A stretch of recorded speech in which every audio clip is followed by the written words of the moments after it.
اختلاف نیچے سے ہوئے مسائل قدریہ کے، اس میں کوئی اپنا مٹیریل ریگولرٹی اور انریگولرٹی ہے، اور تیسرا جو اسے اختیارات حاصل تھے اس کا اس نے استعمال نہیں کیا.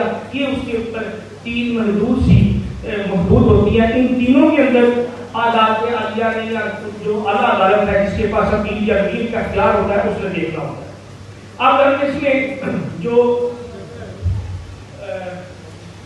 ریویو ہے وہ ہے، ہم ریویو کرتے ہیں آرٹیکل 47 میں اور اس کے ساتھ ہے آرٹیکل 114.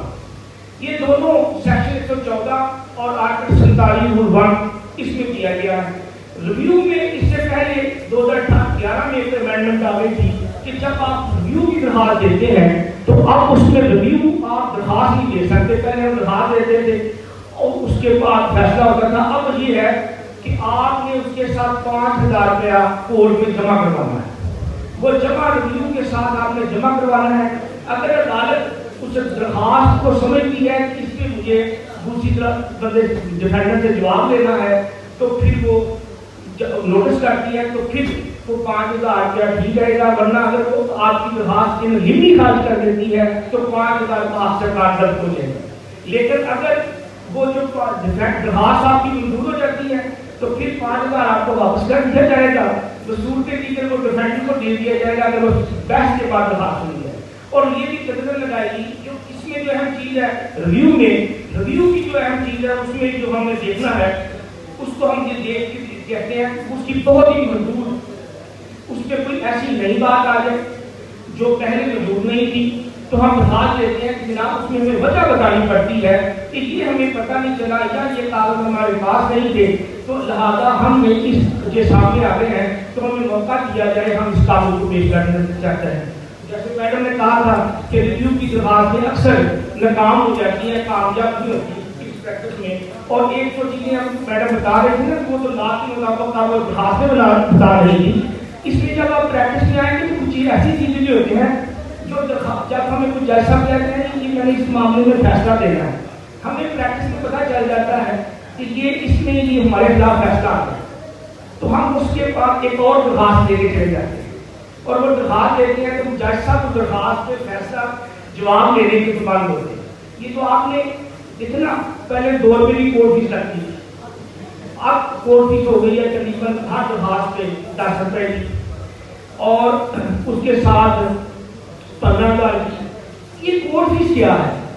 یہ کورٹ فیس وہ فیس ہے جو ہم عدالت کو جمع کرواتے ہیں کہ جناب آپ کی فیس ریاست میں یہ مقرر کی ہوئی ہے، ہم نے آپ کی فیس دے دی ہے، آپ ہماری بات سنیں.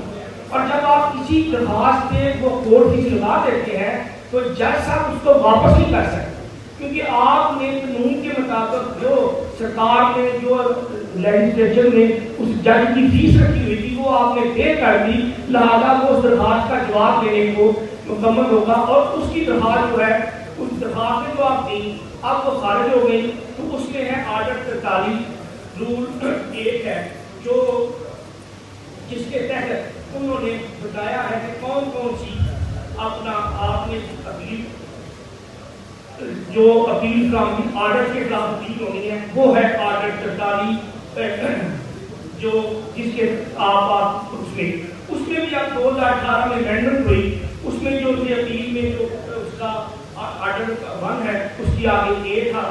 اے کو بھی انہوں نے جو ہے ایپلیکیشن آرڈر 10 رول 7 کی جو ہم درخواست دیتے تھے اب انہوں نے یہاں اس درخواست کو بھی یہاں سے ختم کر دیا ہے. اب یہ درخواست اس میں وہ ہم درخواست نہیں دے سکتے اور اس کی اپیل نہیں ہے. اس میں سی کی بھی اپیل نہیں ہے کہ جو نئی 2000 لاہور ہائی کورٹ نے رول 1 میں امینڈمنٹ کی یہ آپ کو جو 2000 جو آپ اس بات ذہن میں رکھیں آپ نے ہمیشہ جب بھی پریکٹس کرنی ہے آپ کے پاس لیٹسٹ میل ہونا چاہیے. اور ایک بات جو محمد بخش امان صاحب کی کتاب ہے سوٹ اینڈ ڈیفینس وہ آپ کے پاس ہونا چاہیے. یہ 2 لیٹسٹ آپ کے پاس لیجل ایکٹ سول کا اور کرمنل کا اور دوسرا آپ کے پاس سوٹ اینڈ ڈیفینس کی کتاب لازم ہونی چاہیے. یہ انہوں نے بڑی عرض ریزی کی کیونکہ جب آپ دعویٰ دائر کرتے ہیں تو اس پر ایک وقت میں کتنے لا نافذ ہوتے ہیں. کہ آپ نے اس میں اختیار سماعت دیکھنی ہے، آپ نے اپنے سے کوٹھی دیکھنی ہے، آپ نے اس میں لمیٹیشن دیکھنی ہے، یہ تمام چیزیں ایک دعویٰ دائر کرتے وقت، اپیل کرتے وقت آپ نے دیکھنی ہے۔ اور یہ جو آرڈر 43 ہے، اس میں انہوں نے بتایا ہے کہ ہم کن آرڈر کے خلاف اپیل کر سکتے ہیں۔ جو درخواستیں آپ دیتے ہیں ان درخواستوں میں جو آرڈر ہوتا ہے وہ یہاں آپ نے دیکھنے ہیں۔ اگر آپ نے وہاں یہ اپیل کا حق ختم کر دیا گیا ہے تو وہاں اپیل نہیں ہوگی، وہاں اپیل ہوگی، یا آپ 199 کے کانسٹیٹیوشن کے ریٹ میں جا سکتے ہیں۔ تو یہ میں اپنی انہی باتوں پہ آپ کو جو تقریباً میں نے مختصر وقت میں جتنی باتیں آپ کو نہیں ہیں، یہی پریکٹس میں آپ کے ساتھ کام آئے گی۔ آپ نے بہت سی چیزیں آپ سیکھتے چلے جائیں گے، اور ہمارے ساتھ کہا کرتے تھے کہ جب آپ سی پی سی پڑھیں اور جب آپ تھک جائیں تو تب بھی سی پی سی پڑھیں، اور جب آپ کا دل کرے کہ آپ نے کسی دوار کے ساتھ چکر مارنی ہے تو تب بھی آپ سی پی سی پڑھیں۔ یہ پڑھنے سے آئے گی، پریکٹیکل کرنے سے آئے گی۔ اور یہاں جو ہمارا نظام ہے کہ جب ہم نے جو جج صاحب کے پاس انہوں نے کہا کہ میں یہ حتمی فیصلہ کر دیا ہے، تو ہم یہ کہتے ہیں کہ ایسا بھی حتمی فیصلہ نہیں، ہم اس کے اپیل میں بھی جائیں گے اور سپریم کورٹ تک جائیں گے، تو وہ ہم اس کو لے کے چلتے ہیں۔ اور کئی دفعہ یہ ہوتا ہے کہ ہمیں نیچے سے ریلیف نہیں ملتا تو سپریم کورٹ سے مل جاتا ہے۔ جیسے 2015 میں ایک کیس آیا کہ ایک خاتون نے فیملی کورٹ میں دعویٰ دائر کیا، اس خاتون کو کورٹ نے، اس کے خامن نے کہا کہ مجھے دوسری شادی کرنے کی اجازت دے دو، تو میں یہ مکان اور اس مکان میں آپ کو اتنا خرچہ دوں گا، تو آپ مجھے شادی کی اجازت دے دو، میں مکان آپ کے نام لگوا دوں گا۔ اس عورت نے اس کو اجازت کی، دوسری شادی کی اجازت دے دی۔ اب دوسری شادی کرنے کے بعد وہ اپنی بات سے نرم ہو گیا، تو سول کورٹ میں اس خاتون نے دعویٰ کیا دلیل مقصدہ کہ مجھے اس نے یہ ایگریمنٹ کیا تھا، یہ اپنی